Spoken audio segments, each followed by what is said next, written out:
llegamos, creo que a uno de los momentos, a uno de mis capítulos favoritos.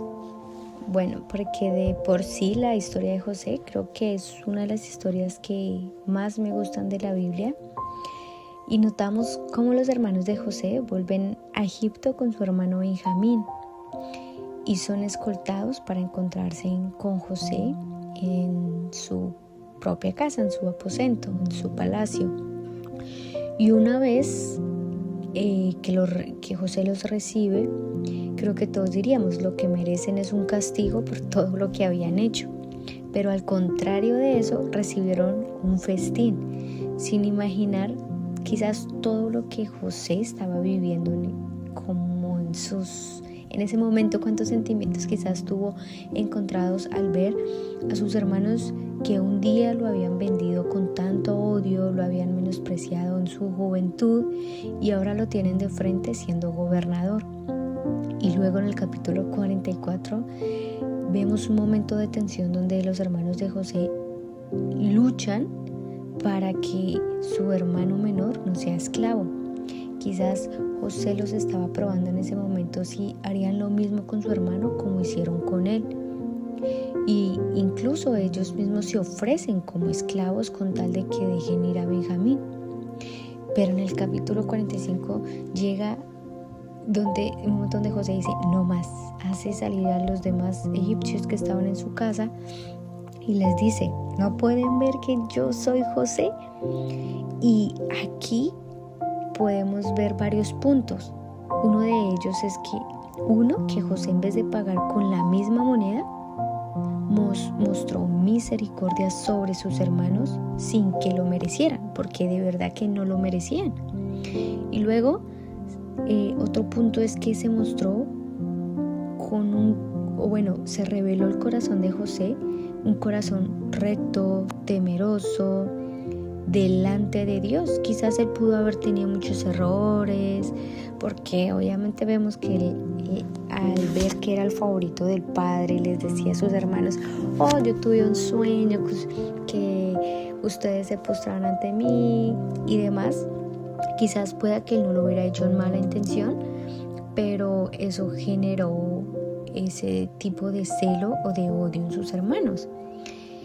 Y aunque no es justificable lo que hicieron, pero de igual forma podemos ver un corazón que realmente era temeroso delante de Dios, porque entendió aún en medio de las circunstancias y todo lo que tuvo que vivir, que todo fue para ese momento, porque Dios lo estaba preparando para eso. Decidió no contaminarse ni con la cultura egipcia, ni mucho menos dejar su fe en Dios, sino que al contrario dejó el nombre de Dios en alto.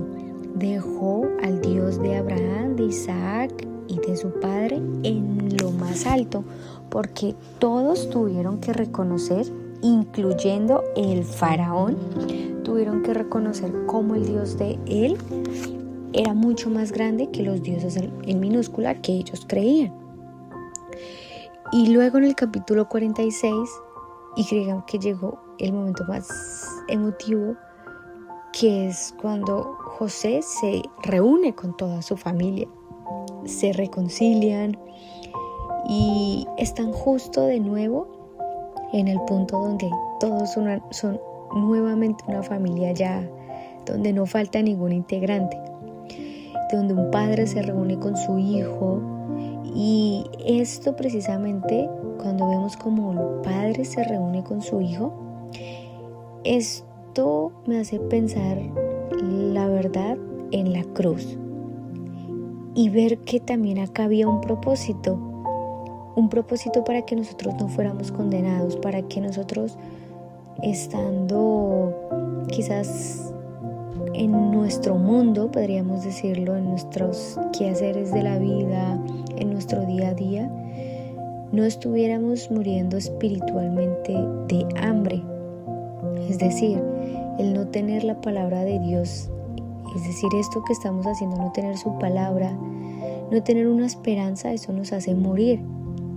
Pero entonces vemos cómo el Hijo tiene que dejar la casa de su Padre que está en los cielos, venir a este mundo, cumplir un propósito, morir en la cruz y morir. Entonces, así como José estuvo literalmente muerto para su familia, Cristo realmente, él sí murió. Pero es un paralelo, la verdad que no quería dejarlo pasar, y es ver cómo se cumple el propósito y nuevamente aquí en este punto el Padre se reúne con el Hijo. Jacob se reúne con José y es ver cómo Dios nuevamente cuando se reunió con su Hijo Cristo, y es tan maravilloso que cuando se reúne con su Padre ya no se reúne solo, sino que nos reúne con todos nosotros. Y esto es algo hermoso porque así mismo José se reunió con toda su familia. Entonces yo digo, wow, los planes de Dios son tan perfectos. Es como lo que dice por ejemplo en Romanos 10:11, que todo el que cree en Él no será avergonzado. Y José es el claro ejemplo que confiar, esperar y mantener la fe en Dios hará que sus planes se desarrollen de manera exitosa. Es decir, si Dios ve en ti que puede depositar sus propósitos en ti para que la gloria de Él sea exaltada, entonces lo va a hacer. Quizás muchas veces nos hemos sentido incluso esclavos de nosotros mismos, de nuestra manera de vivir, de nuestros gustos, de nuestros vicios, de nuestras ambiciones. Pero Dios nos sacó de ahí por medio de Cristo, nos reunió nuevamente con Él, nos hizo su familia y ahora quiere que nosotros vivamos en Él y permanezcamos en Él.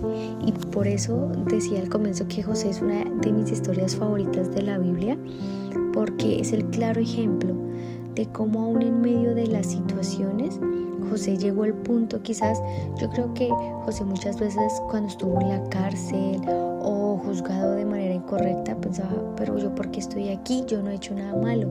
Pero cuando llegó al propósito pudo entender por el cual Dios lo había llevado. Yo creo que cuando él vio cuando sus hermanos se postraban ante él se acordaba de los sueños y lo entendió. Cuando se reunió con su padre, él entendió el propósito.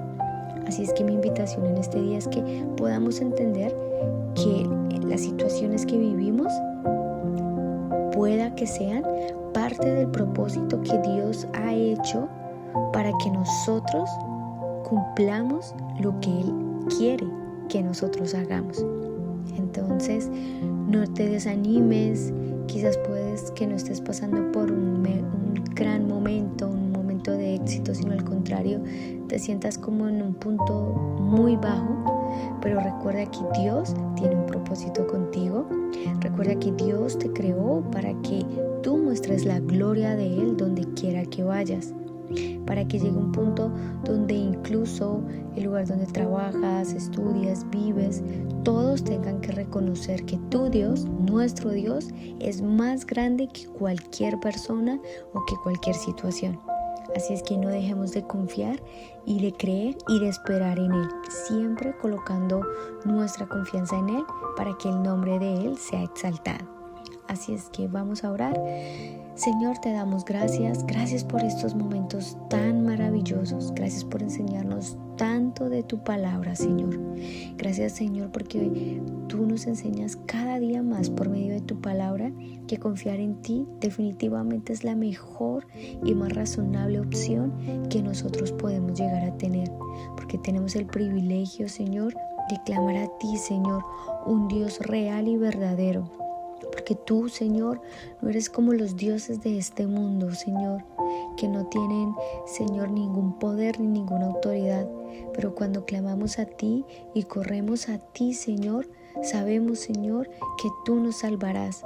Por eso clamamos a ti para que aún en medio de todas las situaciones que, Señor, podamos vivir o experimentar, podamos, Señor, conocer tu gloria y experimentar tu poder, sabiendo que tú eres nuestro Padre y nos has reconciliado por medio de Cristo. Yo te doy gracias porque solo tú eres digno de toda la alabanza y de toda la gloria, maravilloso Jesús.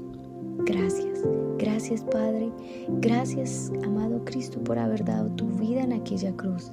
Y gracias Espíritu Santo por recordarnos cada día más que estamos muy próximos a llegar al propósito que Dios ha depositado en nuestros corazones. Gracias Señor, amén.